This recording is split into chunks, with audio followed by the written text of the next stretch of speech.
sigue sumando el resto de la gente. Así que un ratito y ya empezamos.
Cata, no sé si ya habrán pasado los 5 minutos, tú me decís. Pasaron 6, pero hay gente todavía inscribiéndose, entonces quería esperar, pero demos un minutito más. Sí, sí.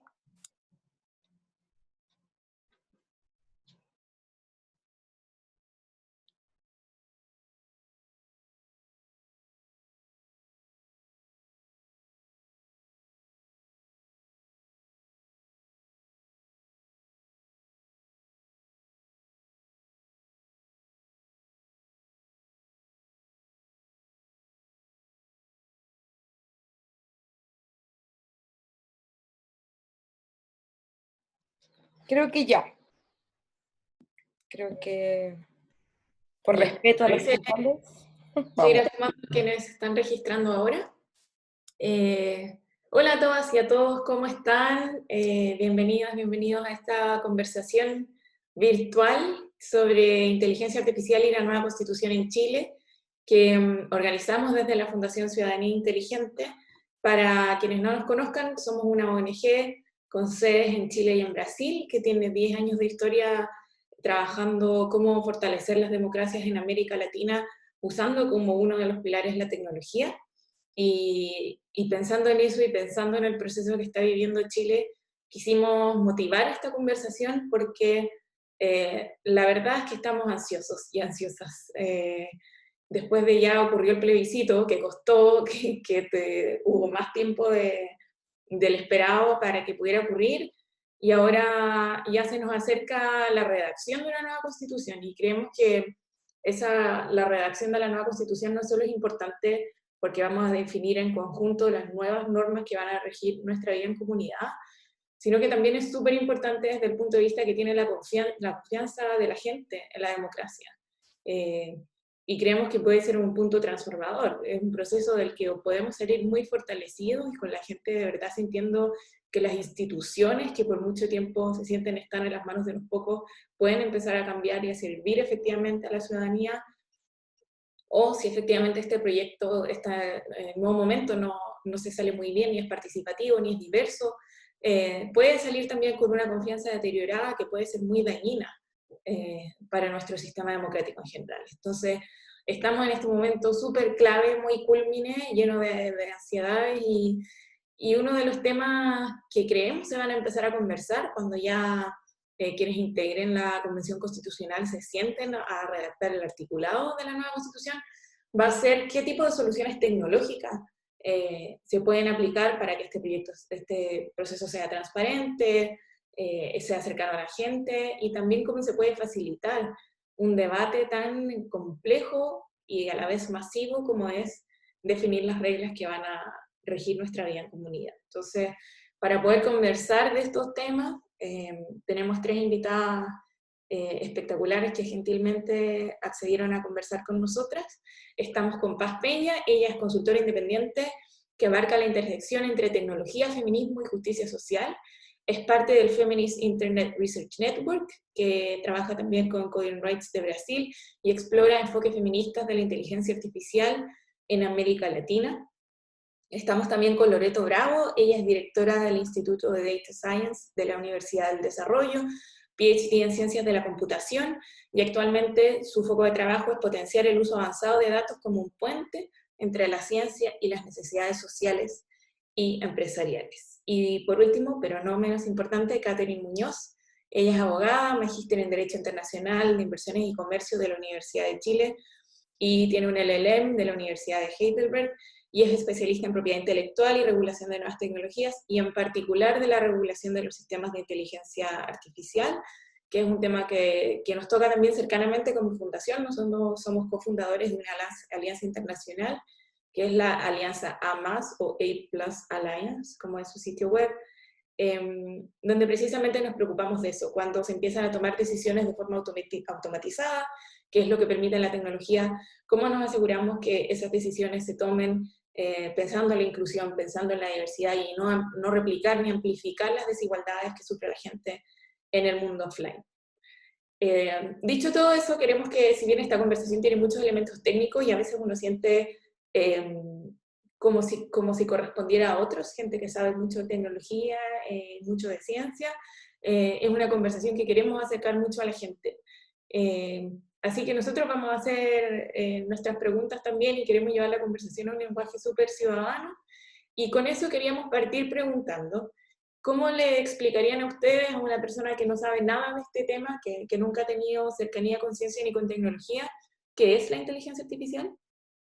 ¿Y cómo se podría usar, aunque sea en términos muy generales, para un proceso como el que enfrentamos hoy en día en la nueva Constitución? Vamos a ser arbitrarias, y dado que Loreto está en el Instituto de Data Science, me imagino que ella está rodeada de estudiantes, así que veamos cómo nos puede explicar, y después le vamos dando el pase a las demás. A ver si me sale intuitivo. Mira, inteligencia artificial es cómo nosotros o cómo conseguimos que un computador se comporte en alguna cosa como nosotros como humanos.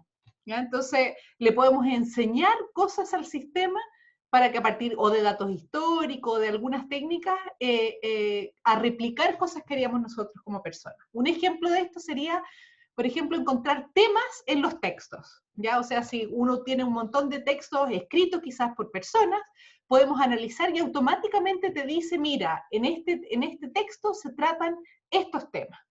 Y ese es como para dar un primer ejemplo de algo donde nosotros podríamos utilizarlo en el proceso constituyente, donde si tuviéramos información de muchas personas, juntáramos información de que todos, en el fondo, un sistema participativo, pudiésemos agrupar la información por temas, por ejemplo. Eso sería así como una idea de uno de los posibles usos, pensando en cómo aplicar inteligencia artificial en este proceso.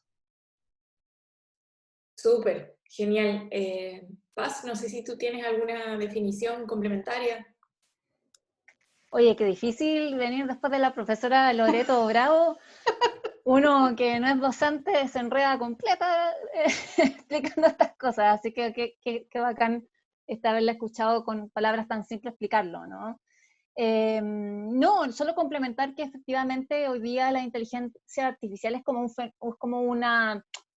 un concepto muy paraguas, ¿no? Que alberga muchos otros tipos de tecnología, y que es un poco como dicen los gringos, ¿no? Una buzzword, ¿no? La palabra de moda, la palabra que atrae los negocios, que atrae las miradas de las autoridades. Todo el mundo quiere una inteligencia artificial, ¿no? En su país, en su empresa, etcétera, porque le da este cariz este cariz moderno, este cariz objetivo, que más adelante podemos ir como indagando también sobre esas suertes de metáforas ideológicas que también vienen con la tecnología y en particular también con la inteligencia artificial. Y también decir que, bueno, hoy día la inteligencia artificial como concepto está desde el siglo XX, ¿no? Pero ahora en los últimos, no sé, 10, 20 años está siendo súper de moda y está siendo absolutamente utilizado en muchos aspectos de nuestra vida, básicamente porque hoy día los computadores lo permiten, ¿no? La capacidad de procesamiento de datos hoy día permite hacer cosas que a mitad del siglo XX las pensábamos, digamos, y ahora sí están las capacidades para hacerlas de una forma limitada, pero crecientemente expandiéndose, ¿no? Y quizás lo otro que me parecería interesante como agregar en la definición, y aquí no sé, la Katherine y la Loreto probablemente sepan mucho más que yo en términos técnicos, ¿no? Pero también comentar que la inteligencia artificial está también basada en el diseño de algoritmos, ¿no? Y justamente hay un libro súper bueno de la Cathy O'Neill, ¿no? Que probablemente muchos de ustedes hayan leído, y ella explica muy bien, digamos, qué es un algoritmo de forma muy, muy simple, ¿no? Entonces ella dice, mira, el algoritmo tiene dos cosas básicas. Uno es un conjunto de datos donde tú tienes que trabajar, y otro es como la medida de éxito que tú quieras, ¿no?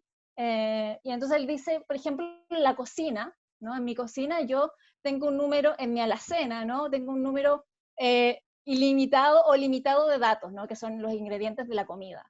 Y mi medida de éxito va a diferenciarse. La mía, como madre, dice, es que mis hijos coman más ensalada, ¿no? Entonces lo que voy a hacer en mi procesamiento es que voy a elegir los ingredientes que me permitan hacer ensaladas y comidas nutritivas. Pero la medida de éxito para mis hijos, por ejemplo, va a ser comer, no sé, golosinas todo el día.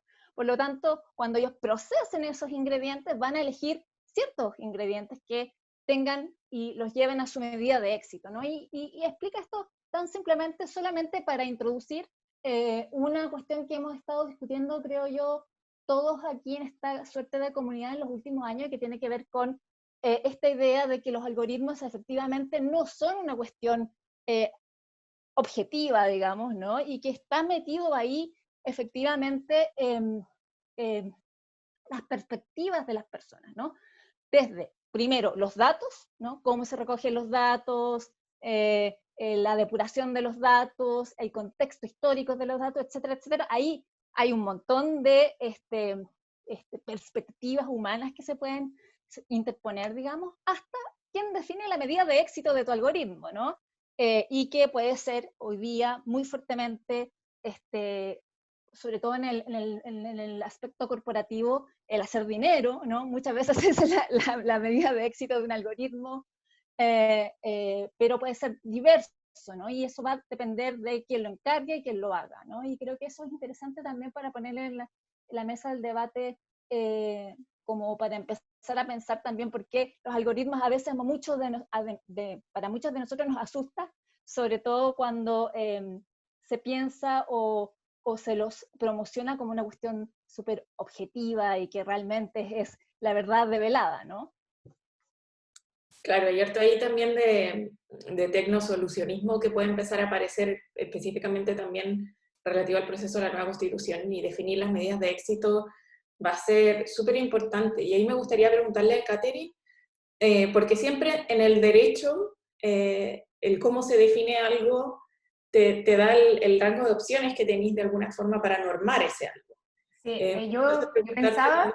Sí, Sí, esta definición de si existe ya algo estandarizado, más o menos acordado a nivel mundial, y si existe alguna legislación al respecto en Chile que te permita definir, esto sí es inteligencia artificial o esto no. No existe ninguna legislación que permita, o sea, identificar qué es inteligencia artificial. Lo que es importante, o sea, hay distintas definiciones. En definitiva, en Chile no existe ninguna. Lo que yo creo que es importante, pensando en la pregunta, es hacer distinciones y en el fondo un poco aterrizar la inteligencia artificial. Y por eso les quería compartir una foto, pero Dame un segundo. A ver. Ahí. Entonces, ¿lo ven? ¿Sí? No sé.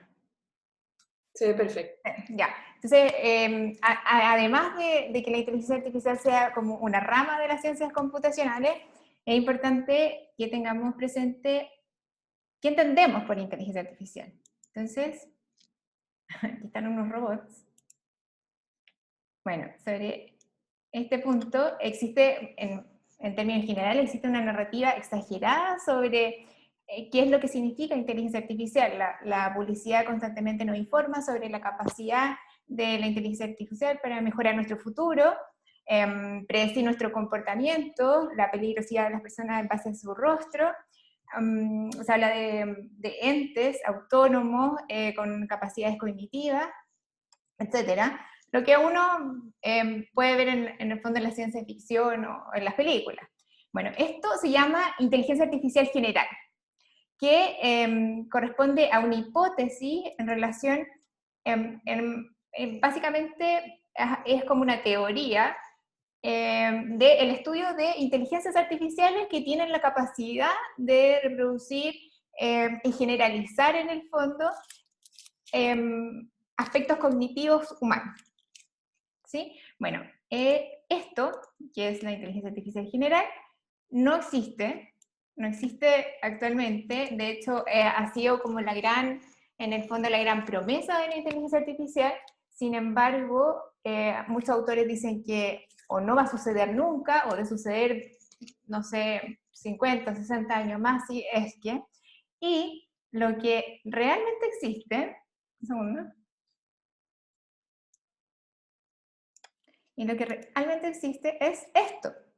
Esto es la inteligencia artificial que se llama inteligencia artificial estrecha o Narrow AI, y que se denomina así porque son sistemas que resuelven tareas limitadas y específicas para la cual han sido, en el fondo, entrenados y no responden, en el fondo, en otro escenario, aunque los cambios sean insignificantes.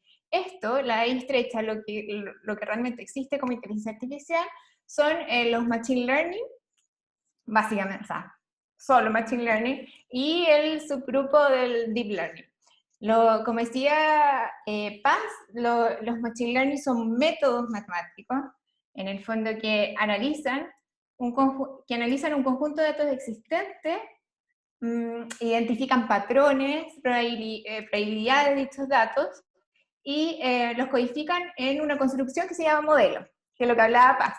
Y luego, de forma predictiva, analiza nuevos datos de forma predictiva. Entonces es como el entrenamiento propiamente tal. Ahora, lo importante acá, y lo que yo me gustaría destacar en el fondo, es que hay construcciones lingüísticas que pueden a las personas confundirlas. Por ejemplo, aprendizaje. La verdad es que la inteligencia artificial, los machine learning no aprenden como aprendemos nosotros, sino que es una metáfora. Y en definitiva se basa en que un algoritmo ajusta el rendimiento de respuesta a una tarea de un modelo. O sea, un ajuste de rendimiento. Eso es un aprendizaje. También otra construcción lingüística muy importante es la predicción. ¿Qué es una predicción? Porque podría no sé, parecer que fuese predestinación, ¿verdad? Una predicción. Sin embargo, las predicciones son correlaciones. Son correlaciones no causales que, en el fondo, los datos de salida de este modelo se basan en correlaciones. Así funcionan. Se llaman correlaciones espurias, que en el fondo no existen por una causa directa, sino que tienen una estructura causal, pero que no guarda ninguna relación una con otra. Por ejemplo, yo puedo decir, no sé, los asesinatos con la venta de helado están correlacionados porque en algún momento tienen una causa estructural que es el clima. Entonces, las correlaciones, la predicción como una correlación es algo bastante limitado y bastante poco preciso en términos generales. Entonces, podríamos decir también que y por esta razón, en el fondo, y por muchas otras razones, los Machine Learning funcionan perfecto cuando se ocupan como herramientas de apoyo, ¿verdad? Cuando yo la ocupo en la astronomía, en la agricultura, en algunas técnicas médicas, no sé, y ahí no hay ningún problema, porque en el fondo aprenden patrones de correlaciones de situaciones que son siempre las mismas. Hace 2 días atrás salió una noticia de Google, DeepMind de Google, que un nuevo descubrimiento, no un descubrimiento, pero un nuevo avance en el fondo en este tipo de ingeniería, que es gracias en el fondo a las correlaciones. Cuando tú analizas objetos en el fondo fijos. Entonces, cuando yo aplico los Machine Learning para resolver problemas sociales complejos, que por sí son dinámicos, y ya no voy y para entrar ahí, cada problema es una dinámica siempre, ahí es el problema. Ese es el problema. Cuando yo aplico los Machine Learning a resolver problemas sociales, indefectiblemente, y yo creo que el 95% de las veces, se reproducen y perpetúan las dinámicas de poder existentes en la sociedad que dan como resultado, en el fondo, un grupo históricamente marginado, históricamente perjudicado. Y eso básicamente es muy importante como separar en el fondo la ciencia ficción de la realidad. Como Sí. un poco para plantearnos para plantearnos frente a este tipo de tecnología. Sí, eso quería mencionar, que por lo que dice Catherine no es tan... Hay que quitarle un poco la magia, o como este halo de cuento que puede sonar cuando hablamos de inteligencia artificial. O sea, no va a efectivamente llegar Wall-E a escribirnos, redactarnos una nueva constitución y va a dejar contento a todos, porque esa es una actividad política que tiene que ver con acciones que son propias de la política, como es ceder, como es negociar, y difícil que un modelo pueda capturar algo así. Desde Ciudadanía Inteligente nosotros vemos como por lo menos 2 puntos muy importantes que están en tensión y en juego en este proceso de crear una nueva constitución. Por un lado, qué tan transparente es el proceso, porque si la gente siente que esto es algo que se hace negociado, a escondidas, como se ha sentido que se hace mucha de la política en Chile por las últimas décadas, podemos salir peor parados. Y también por otro lado, qué tan diversa es la composición de quienes van a ser quienes redacten esta nueva constitución. ¿Existiría la posibilidad de que este tipo de tecnología u otra ayude en este proceso? Pueden responder a quien quiera. Levanta la mano. A ver, yo creo que sí, yo creo que existen formas en las que se puede ayudar, siempre teniendo en mente lo que decía Catherine. Tienen limitaciones. Esto de acá lo que hace es resolver ciertos problemas específicos y que tenemos que estar súper conscientes de que en muchos casos tienen sesgo, ¿ya? Sin embargo, existen muchas aplicaciones que sí podríamos utilizar. Hay un ejemplo que a mí me encanta de un sistema que se llama Polis, que lo que te permite es, a ver, la idea es como una especie de Facebook, pero en vez de polarizarte o de meterte en tu burbuja, tiene un objetivo de buscar consensos entre grupos distintos. En Taiwán se está utilizando este sistema para generar nuevas leyes. Entonces, por ejemplo, uno plantea un desafío, que es como, por ejemplo, Uber. ¿Lo legalizamos o no lo legalizamos? Y la gente empieza a escribir su posición al respecto. Y el sistema en forma automática empieza a generar, utilizando técnicas de inteligencia artificial, los grupos que se están formando. Pero informa a cada una persona de los grupos cuáles son los consensos que se están alcanzando. Y te invita a replantear tu posición de una forma que genere más consenso. Entonces, como que esto toma vida y se empieza a encontrar que, no sé, pues puede ser que la gente que al principio decía que estaba en contra de Uber, lo que estaba en contra era de que cualquier persona manejara. Entonces, pero dicen, pero si me dicen, pero Uber con personas que pasaron por un proceso de no sé qué, ahí sí. Entonces, te ayuda a buscar consenso. Y esto acá ocupa técnicas de inteligencia artificial. Y ahí, en el fondo, no es que hayan sesgo, o sea, va a haber sesgo dependiendo de quiénes están participando, que ese es el problema que siempre vamos a tener.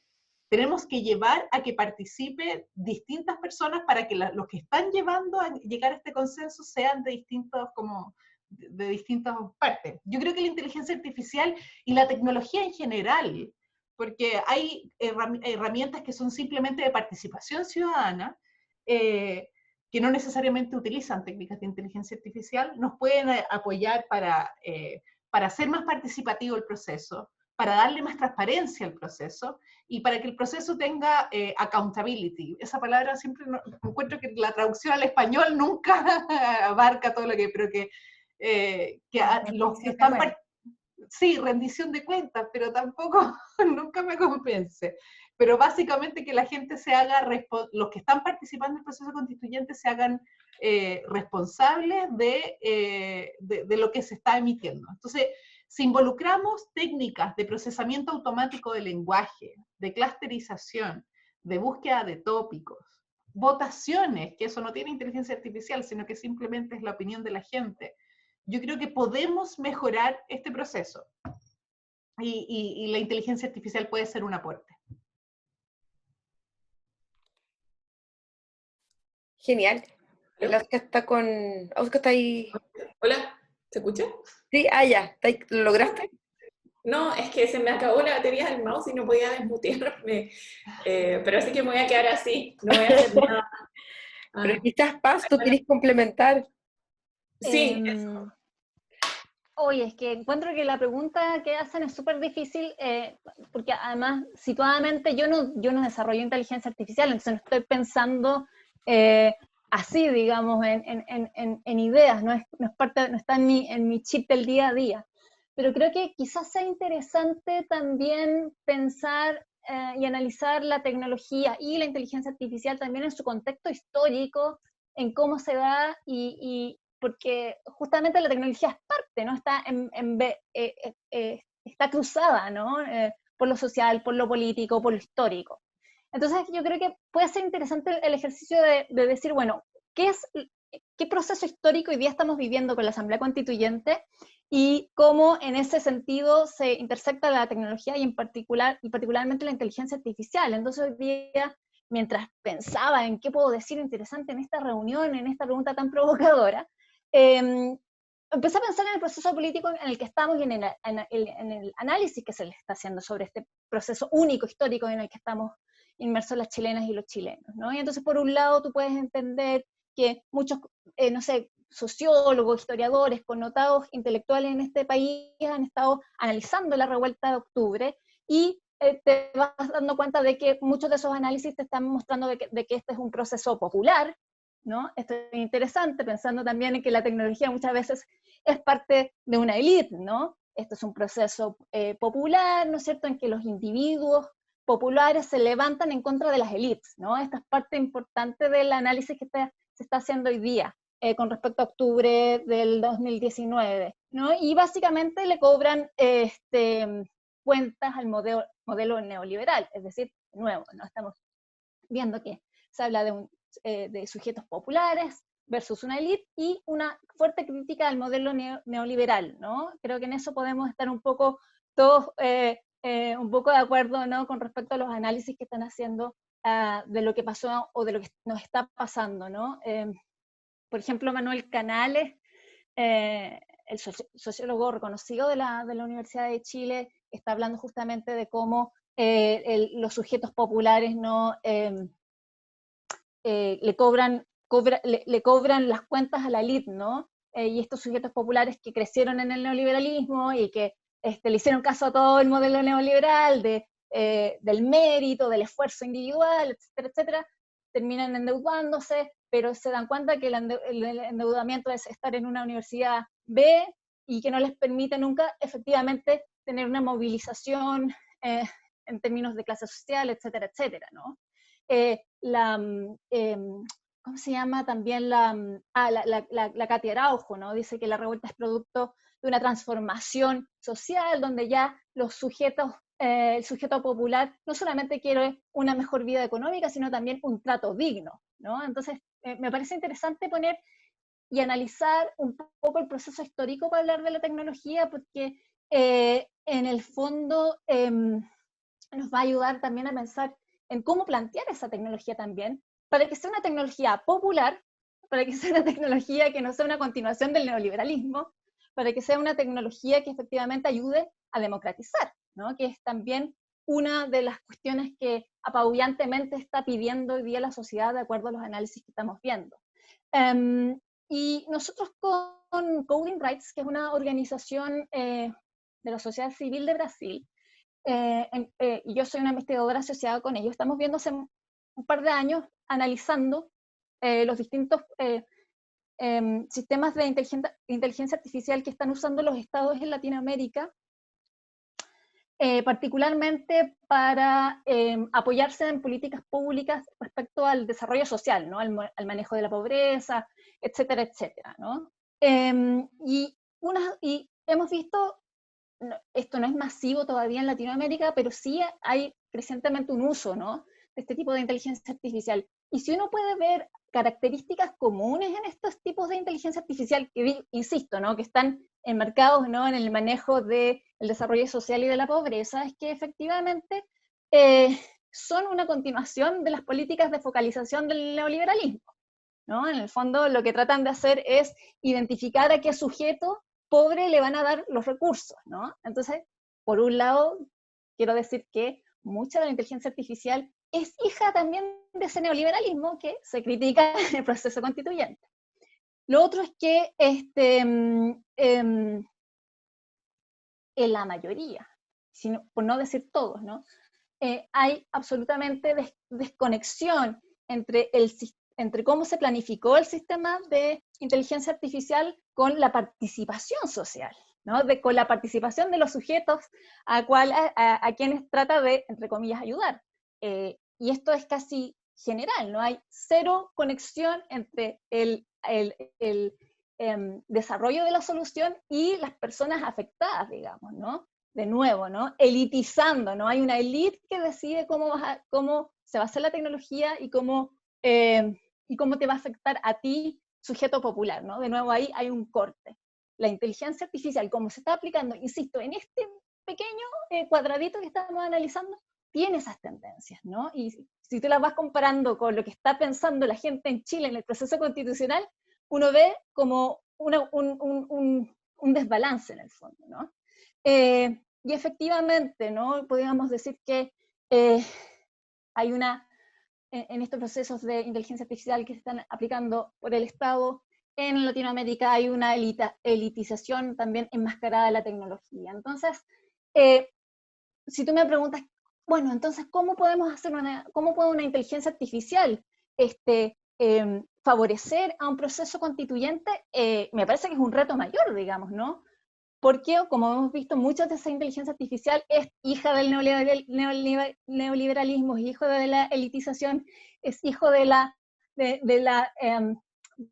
democratización enmascarada en la automatización, etcétera, etcétera. Por lo tanto, yo creo que el reto es que cualquier tipo de uso de la inteligencia artificial tenga en cuenta la historicidad, tenga en cuenta en que sea justamente un proceso participativo, que sea un proceso transparente, que sea un proceso que tome en cuenta a las personas y que no descanse solamente en la tecnología. Y con esto termino mi intervención, sobre todo pensando que yo creo que para muchos ha sido una sorpresa, sobre todo de nuevo para nuestra elite, que la pandemia nos ha enseñado que esta conectividad a la tecnología, ¿no?, que pensábamos que Chile, todo el mundo, tenía un computador, tenía la mejor conexión a internet y podía tener teletrabajo, etcétera, etcétera. Eso no es así, ¿no?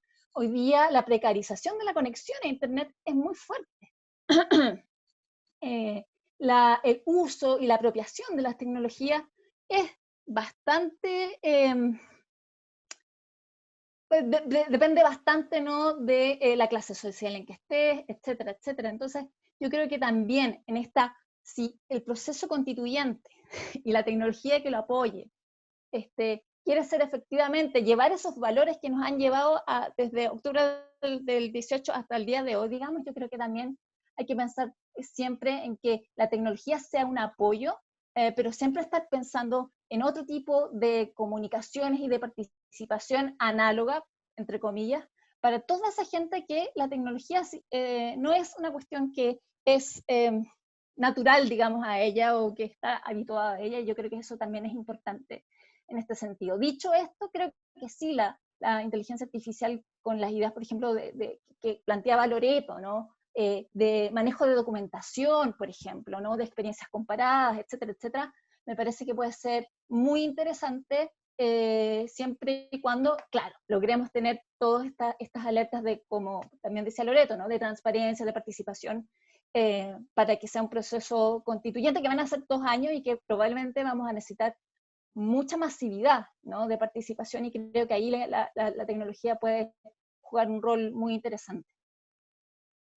Sí, ahí yo creo que es muy interesante el punto que hace Paz, porque también es un llamado a repensar el ethos un poco de la tecnología que estamos aplicando, y quizás las acciones políticas más desestabilizadoras del sistema que hemos visto también en Chile con mucha fuerza en los últimos meses han sido aquellas que se han apropiado de las mismas armas que sustentan este sistema neoliberal y lo han usado en su contra como un arte marcial también. Entonces, también podemos pensar el uso de la tecnología en este tipo de procesos políticos de gran complejidad como un elemento que nos puede ayudar a ser los mejores. Y ahí, lo que decía Loreto, yo pensaba el hecho de obligarte un poco o motivarte a llegar a un consenso, va quizás contra como la ética del sistema de alguna forma, que te llama a defender tu individualismo por sobre todo lo demás. Entonces quizás se le pueden ir insertando algunos contenidos de como, no sé si antisistema, pero quizás una mirada más comunitaria, más solidaria, con más diversidad, más participación. Y ahí me gustaría preguntarle a Catherine, desde el punto de vista de la regulación también, como cuando ya se empiezan a aplicar este tipo de sistemas o herramientas en los sistemas públicos, ¿cómo regulamos también? ¿Cómo nos aseguramos de que no se vayan a usar para el mal? Nosotros somos una fundación que partió hace 10 años súper tecnoutópica y como felices de ayudar que la tecnología promoviera mejores democracias. Y después la misma tecnología por la que nosotros estábamos tan contentos terminó dañando severamente las democracias en el mundo. Entonces, ¿nos podemos adelantar un poco a eso? Creo que estás muteada, Katy. ¿Ahí sí? ¿Sí? Bueno, en términos regulatorios, la ley siempre va a destiempo, y aquí va muy a destiempo, porque hubo una época en que, un poco por los lobbies, etcétera, se apostó a la autorregulación, la ética, etcétera. Entonces, la regulación legal previamente tal ha quedado en un espacio secundario, y recién ahora, estos últimos 2 años, en el extranjero han habido un poco de regulación.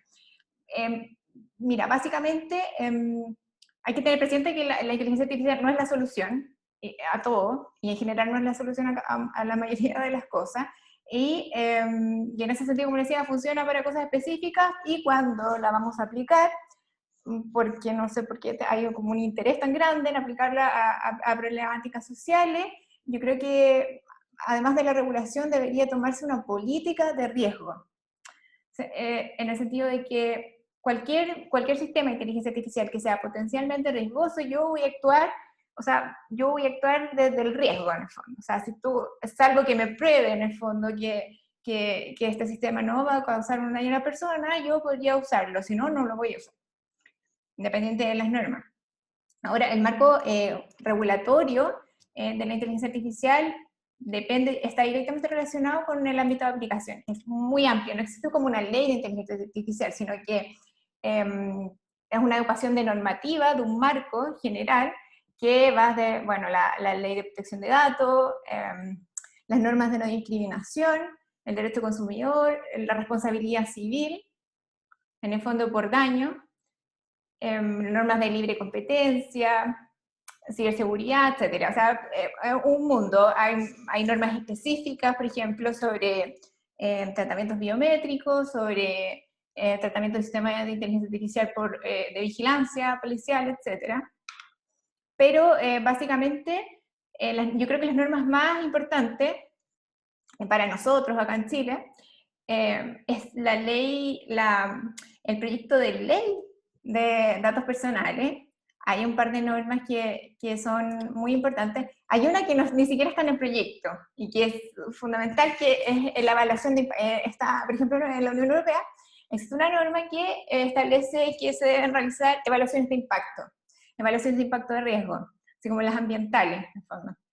Y es de gran relevancia en temas de inteligencia artificial, en particular con los sistemas de alto riesgo, que ellos lo clasifican en bajo riesgo y alto riesgo. Y sirve para corregir, para prevenir consecuencias negativas, también sirve para dejar constancia, en el fondo, de los detalles del proceso, y como que es como un manual un poco. Después le sirve a muchas personas y también le sirve en caso de algún daño, como información para construir un caso, por ejemplo. Otra norma que está acá también en el proyecto de ley, que es que yo me puedo oponer a una decisión basada únicamente en tratamiento automatizado. Ahora, en Europa se ha discutido esta norma porque básicamente yo me la puedo soslayar, poniendo a una persona de forma nominal. Eso sería como importante también agregar semi-automatizado, porque si no, como que no hay mucho, es demasiado restrictiva, demasiado absoluta. Bueno, esta norma está tal cual está la norma europea, el reglamento de datos, está en un proyecto de ley que duerme Loreto, duerme hace, no sé, 10 años, creo, no sé, por ahí. Otra norma también de la Ley de Protección de Datos es que yo también me puedo oponer a que la elaboración de perfiles automatizada, que en general pasa en sistemas públicos, ¿verdad? Otra norma importante es la de no discriminación, que básicamente, si no es por los grupos, por la sociedad civil, los grupos históricamente discriminados, esta ley, pero es que no la pescaría nadie, y es súper importante para temas tecnológicos.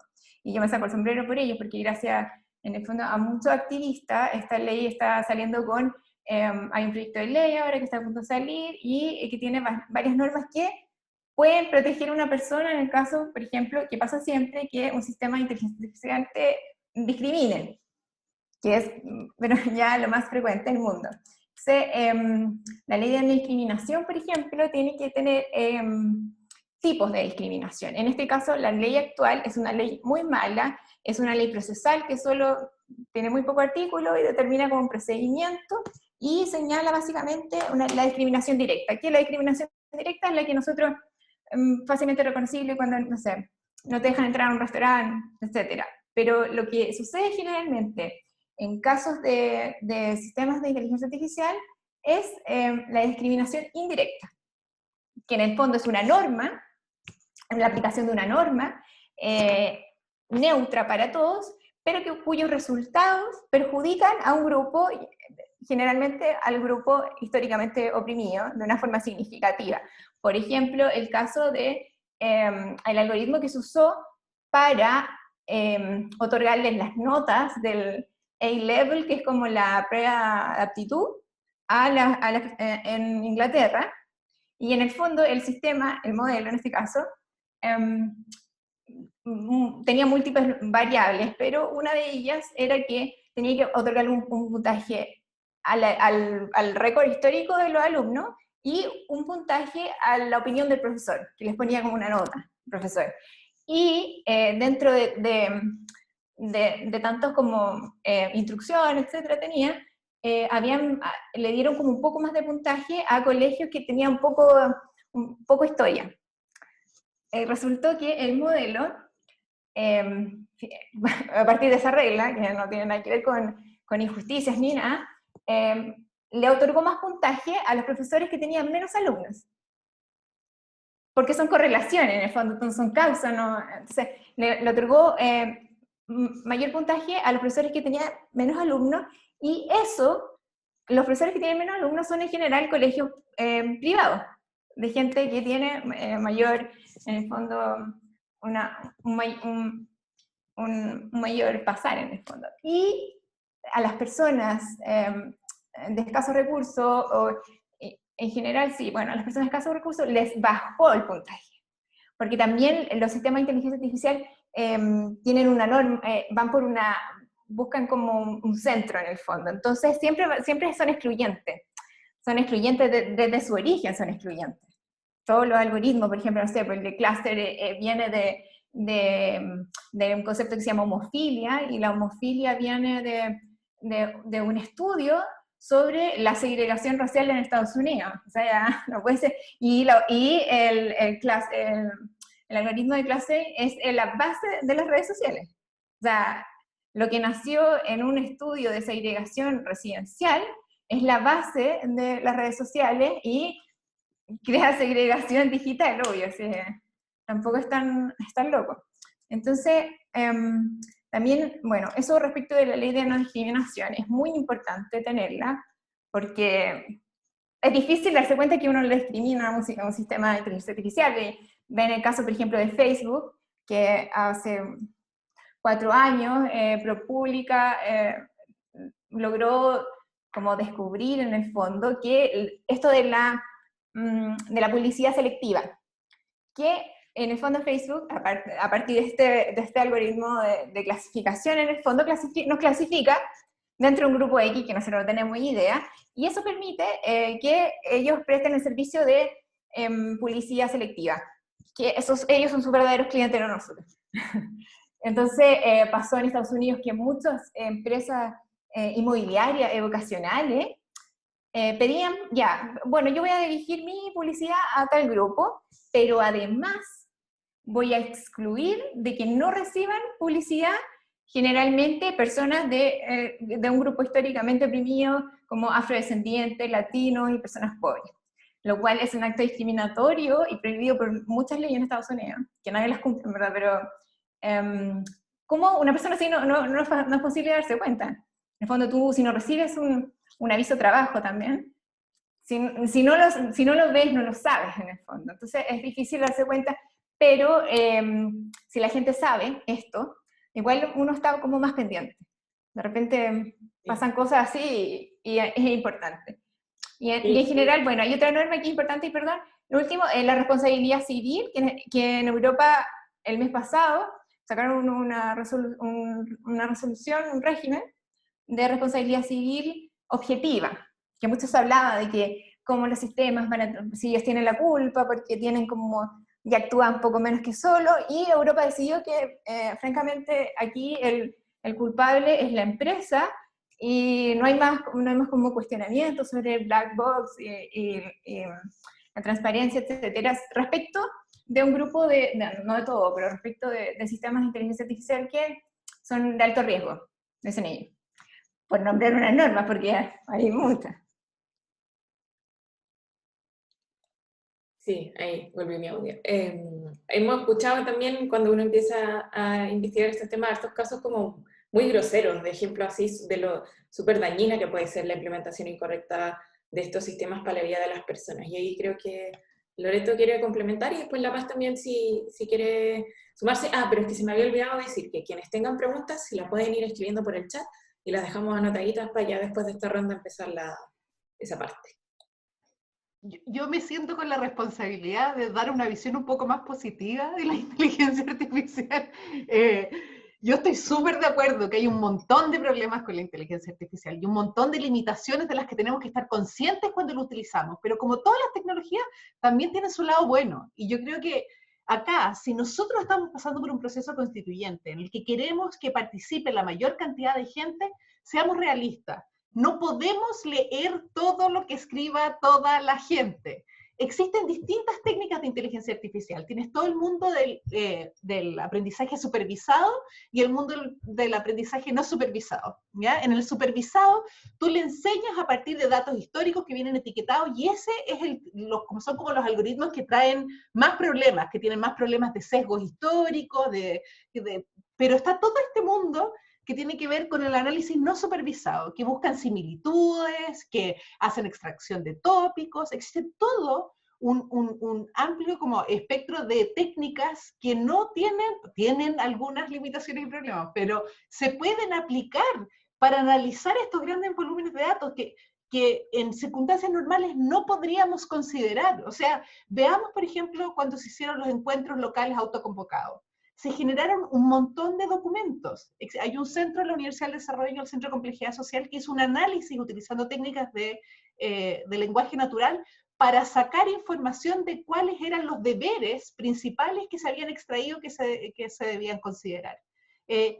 Podemos utilizar esta tecnología para tomarnos la mano, no como un reemplazo de nuestro criterio, no como un reemplazo de quiénes somos nosotros como humanos, pero sí para informar nuestras decisiones y con la conciencia de todas las limitaciones que tiene. Yo creo que tenemos una tremenda oportunidad. O sea, el sistema este que yo les comentaba, el POLIS, de verdad les recomiendo que lo vean, y a mí me encantaría que nos entusiasmáramos y de hecho lo implementáramos.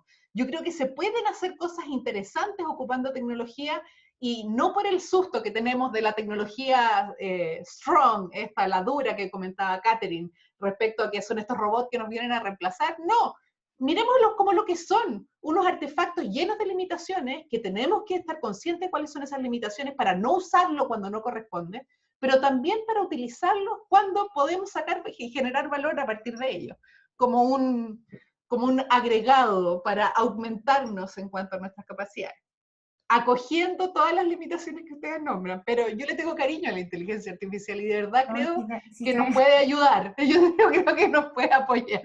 No, sí, yo también encuentro razón en eso, un poco, no, mentira, no. No, sí, súper cortito. Claro, sí, o sea, si uno habla como de inclusión, ¿qué es inclusión en el fondo?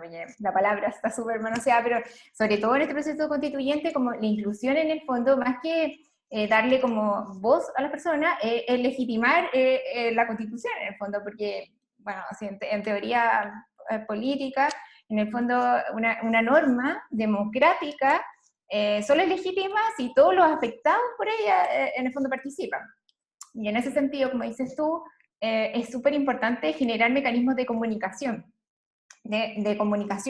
plataformas que la gente llegue, porque por ejemplo nosotros estamos acá y a la gente que más le interesa esto no tiene internet, no tiene cómo llegar, etc. Entonces, generar plataformas, claro, con la ayuda de la inteligencia artificial es posible simplificar muchas cosas complementarias, como dices tú, como una herramienta, de generar, por ejemplo, todos estos sistemas también que buscan bots, que buscan fake news también, porque es importante que la gente tenga información fidedigna, porque si ya te cuesta conectarte a internet y te conectas a Facebook y tenés puras noticias falsas, ¿qué voz vas a tener? Y en el fondo, en definitiva, todo este sistema de polarización, de fake news, etcétera, a nosotros puede parecernos hasta anecdótico, pero a los más perjudicados, en el fondo, le estáis quitando una voz.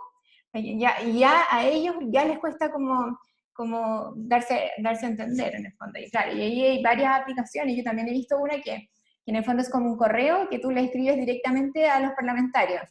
¿Se las has visto? Igual lo encuentro súper bueno, porque es como un correo directo de forma anónima, igual. Y ya, eso era.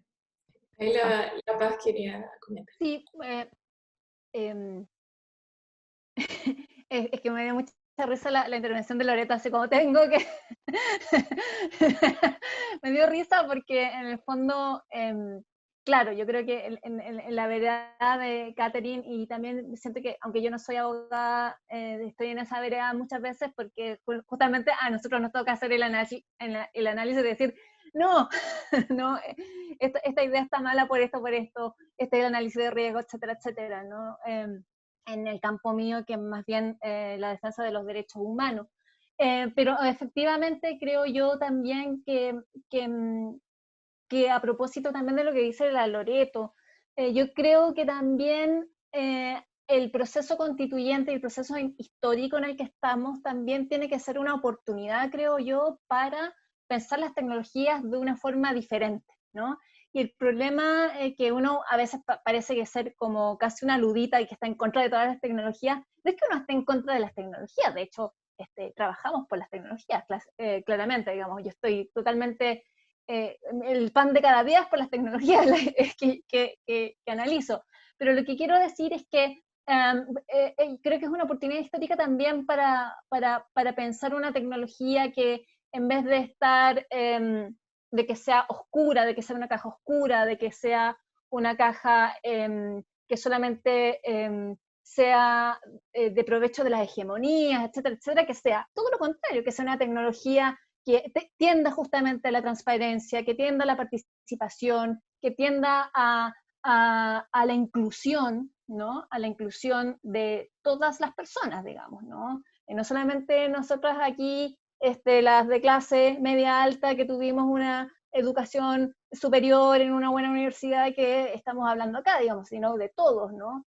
Que sea autoexplicable, que pueda ser comprendida por la gente de forma común y que no tenga todos estos buzzwords ¿no? Y estas palabritas y estos conceptos que hacen que sea crecientemente una cuestión de élite, ¿no? Entonces yo creo también que este proceso político que nos ha transformado a todas y a todos en estos meses de una u otra forma, también yo creo que puede ser una oportunidad muy bonita para la comunidad chilena que trabaja en tecnología, y cuando digo trabaja en tecnología no solamente en términos del desarrollo, sino en su análisis, etcétera, etcétera, pueda justamente ser una oportunidad para pensar en una tecnología distinta, en una inteligencia artificial distinta, y creo que también eso es bonito también de verlo en términos del proceso constituyente. Creo que aquí se trata también de transformar nuestras prácticas diarias y nuestras prácticas profesionales también. Sí, de todas maneras, y como organización que también está involucrada en tecnología, creo que también hay hartas ganas de empezar también a meter mano en ese sentido. Y yo quería decir una cosa súper cortita, Sí. que en relación con lo mismo, que es una oportunidad una oportunidad muy grande para las empresas locales para desarrollar inteligencia artificial, porque tenemos una ventaja que es nuestro contexto. Porque en general, si recibimos inteligencia artificial que en el fondo está desarrollada y pensada para Alemania, para Estados Unidos, acá no va a funcionar nada. Entonces, las empresas locales tienen esa ventaja. Tienen esa ventaja, y también de crearla de forma inclusiva, de co-crearla con las personas a las que probablemente más les va a afectar. Es como, en el fondo, son todas las propuestas que hay en el extranjero, y que yo encuentro que en el fondo es lo que uno espera. O sea, obvio, a nosotros también nos gusta la inteligencia artificial, y la idea de que sea más justa, y que nos sirva también, pues, como país, en el fondo, desde un punto de vista de innovación.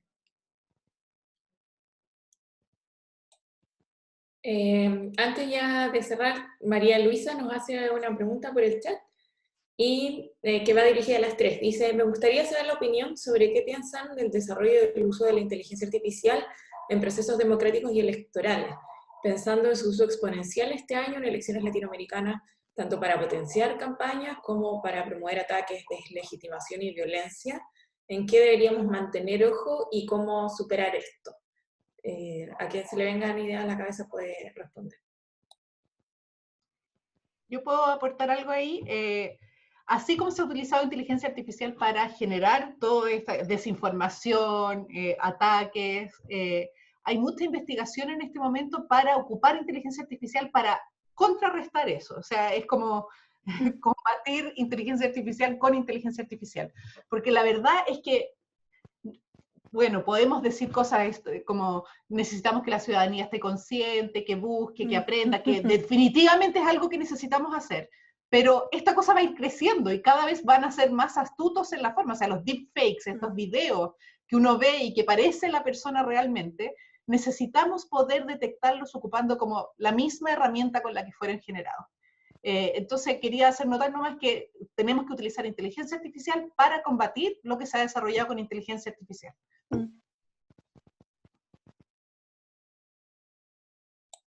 Sí, no sé si Paz o Katy le gustaría también tocar ese tema, como particularmente en momentos electorales donde suele crecer la tensión y la violencia también en la sociedad.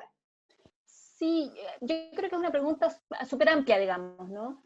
Lo estoy pensando, por ejemplo, en que muchos de esos ataques están justamente en plataformas hegemónicas clásicas como Facebook, Twitter, etcétera, Instagram, y que básicamente también se aprovechan de una forma de plantear sus algoritmos, ¿no? Y de plantear cuáles van a ser los contenidos que van a ir primero y después, etcétera, etcétera, y que básicamente se aprovechan de esa lógica para poder tener mayor popularidad. Esta semana, si no me equivoco, o quizás la semana pasada, salió un reportaje del New York Times muy interesante sobre cómo efectivamente, por ejemplo, Facebook está obviamente muy preocupado, porque además está súper presionado por el sistema político, digamos, estadounidense sobre el tema de desinformación. Entonces, arma obviamente una comisión, muy a lo Facebook, comisión de ellos, ¿no? Ellos se estudian a ellos mismos. Bueno, esa es la primera cosa que uno piensa, bueno, esto no va a salir bien. Pero se estudian ellos mismos, estas fuentes del New York Times, ¿no? Y se dan cuenta que cualquier cosa que hagan para que efectivamente tengan menos popularidad estos ataques va a repercutir en sus ganancias, ¿no? Porque básicamente ellos trabajan con popularidad, ¿no? Entre más clic, más interacción, más ganancias tienen. Y por lo tanto decidieron no hacer nada, ¿no? Y seguimos con el mismo problema, y un problema que efectivamente no solamente afecta a Estados Unidos, afecta a todo el mundo, y el problema que afecta a todo el mundo es que además en Facebook no tiene ninguna, no sé, oficina legal en Chile o en países menos importantes para su mercado, por lo tanto nosotros nos quedamos un poco como así, ¿no? Entonces yo creo también que esta es mi opinión personal ya de muchos años trabajando en esto, es que ya es tiempo que los estados intervengan estas grandes plataformas que intervienen en la opinión pública, digamos, básicamente, y que se les exija un nivel de transparencia y rendición de cuentas, porque evidentemente si seguimos pensando en que ellas se van a autorregular, digamos, ¿no? Mientras tengan como objetivo generar recursos, eso no va a ocurrir, digamos, y las pruebas son cada día más obvias, y creo que ahí, en este sentido, en esta parte de esa gran pregunta, creo que también es muy importante ya que el Estado deje de un poco de lado ese laissez-faire y que empecemos a pedirle cuentas, digamos, a estas grandes plataformas hegemónicas.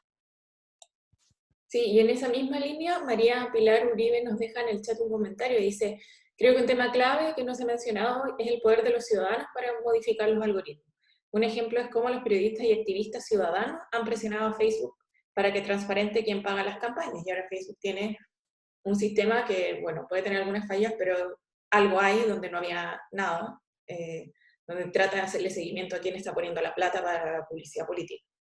Y Paola Augusto desde Córdoba, Argentina, dice que el próximo año empezaremos con los procesos electorales. Noto personalmente que nuestros dirigentes no están muy abiertos a incluir la inteligencia artificial en estos procesos políticos, pero por otro lado existe un incentivo a la participación ciudadana en plataformas tecnológicas en cuanto al monitoreo y a la rendición de cuentas. Y gracias por las felicitaciones, Paola. No sé qué opinan también de la situación que se va a empezar a vivir en Argentina y en relación a sus procesos electorales. ¿Cómo se puede motivar también a la clase política a hacerse cargo de estos temas?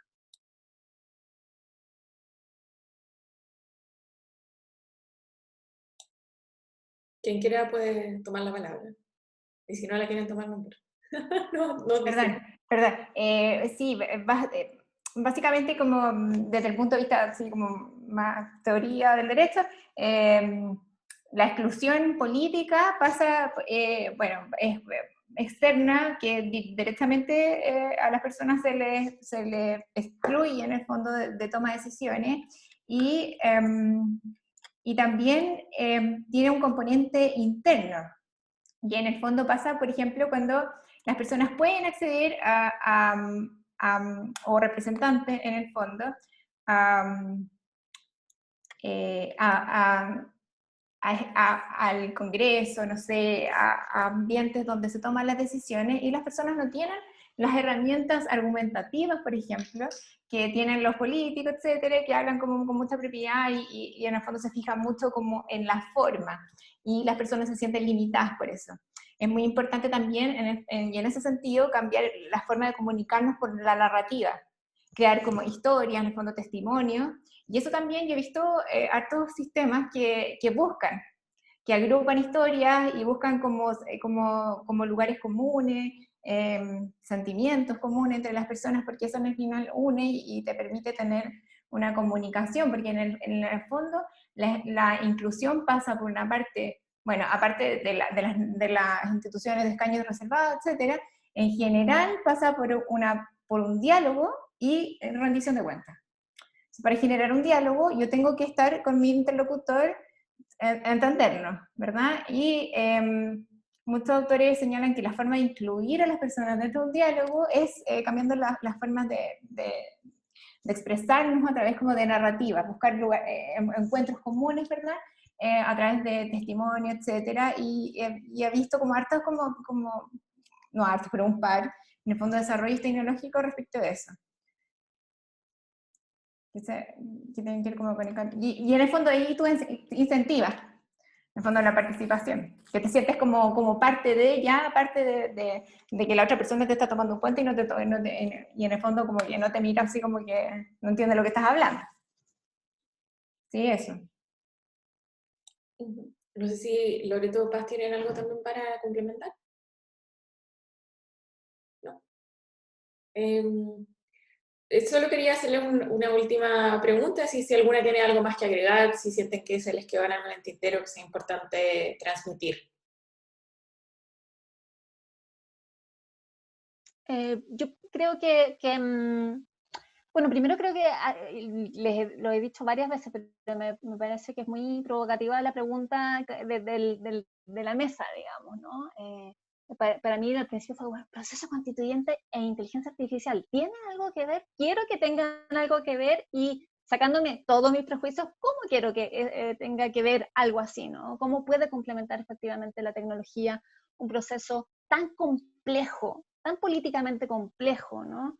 Que cualquier error también de la inteligencia artificial, cualquier sesgo que puede terminar en un desastre mayor, digamos, ¿no? Si uno lo piensa en lo fino que es este proceso político que estamos viviendo, ¿no? Nos equivocamos un poquito y hay un temblor completo, ¿no? Estamos viviendo ahí, creo yo, también un proceso muy delicado, que es importante también tener en cuenta. Yo pienso también que es muy importante no olvidar que la tecnología y la inteligencia artificial como parte, ¿no? de las tecnologías digitales en general, son hijas de lo político, son hijas de lo económico, son hijas están cruzadas por lo social, por lo histórico, y creo que es súper importante para el análisis de hacer del diseño de esas políticas para las tecnologías y de la tecnología misma. Es súper importante también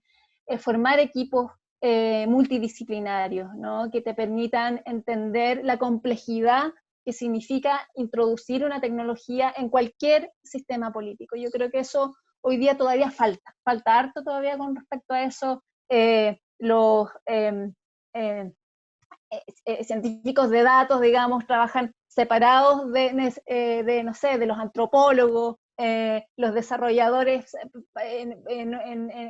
son un nicho con respecto a, qué sé yo, ¿no? No sé, los estudios de género, etcétera, ¿no? Yo creo que hay que empezar a juntar esas distintas miradas, y yo creo que de esa es la única forma, efectivamente, para poder empezar a pensar una tecnología que responda a los desafíos históricos que estamos viviendo. Y yo creo que esta provocación de ciudadanía inteligente es súper interesante en este sentido, porque efectivamente cuando te das cuenta que una tecnología puede estar en un contexto histórico tan importante, entonces uno se tiene que hacer las preguntas más importantes, ¿no? ¿Cómo lo vamos a hacer?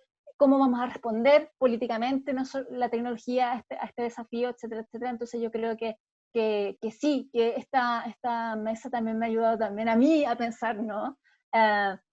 si es que la inteligencia artificial la vamos a poner en la mesa, bueno, ¿cómo? ¿Cuáles van a ser las condiciones?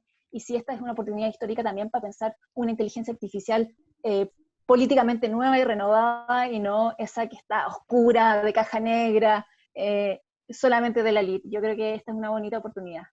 Yo quiero decir una cosa muy cortita, que respecto de uno de los elementos súper importantes de la inclusión, que es la rendición de cuentas, la inteligencia artificial podría tener un rol protagónico en el sentido de que las personas le pidamos cuenta a nuestros constituyentes, no a través de la típica, o sea, de los políticos que en el fondo rinden cuentas con una reelección, sino que efectivamente rendir cuentas. Rendir cuenta en ese sentido, toda la gente deberíamos tomar distancia de las personas que elegimos, o sea, separarnos, porque cuesta, he visto como que en el fondo uno como que se tiende como a personificar en tu representante, y es importante, sobre todo para la gente más vulnerable, tomar distancia de las personas que eligen, mirarlo como en el fondo con precaución, y pedir rendición de cuentas. Y ahí quizás la inteligencia artificial podría generar, no sé, plataformas donde parece que existe, pero yo no lo he visto, donde se exprese, no sé, quizás visualización de datos, etcétera, qué hace tu constituyente, qué está haciendo acá, qué ha hecho, cómo va evolucionando, etcétera. Yo creo que eso es muy importante, porque es esencial en el fondo para que la gente también se sienta partícipe, incluida, ¿verdad? Bueno, a mí me encantaron los dos cierres. Yo realmente encuentro que es cierto, inteligencia artificial puede tener un rol súper importante en lo que es accountability y transparencia, pero también me quedo con lo que dice Paz. Yo creo que tener equipos multidisciplinarios en el diseño de esto y la generación de estos algoritmos es vital.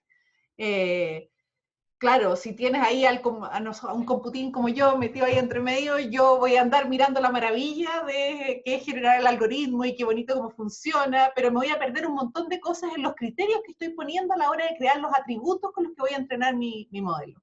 Yo necesito tener a alguien que me esté diciendo, oye, pero aquí tienes que considerar esto no, ¿por qué está pasando con esto con los datos? Y eso no lo voy a tener si son puros computines trabajando en el código.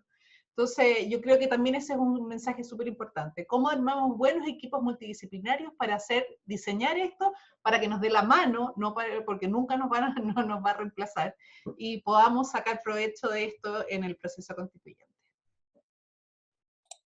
Genial. Bueno, muchas gracias a las tres por su participación, por la conversación súper interesante. Nos vamos desde Ciudadanía Inteligente súper inspirados también para seguir trabajando y con muchas ganas de seguir conversando, así que ahí estaremos anunciando por nuestras redes sociales, que están ahí, @ciudadaniai, en Instagram y Facebook, y en Twitter creo que es ciudadanía_i, para que se vayan enterando de novedades. Así que muchas gracias a todas y a todos y nos vemos pronto. Chao. Chao, gracias. A ustedes.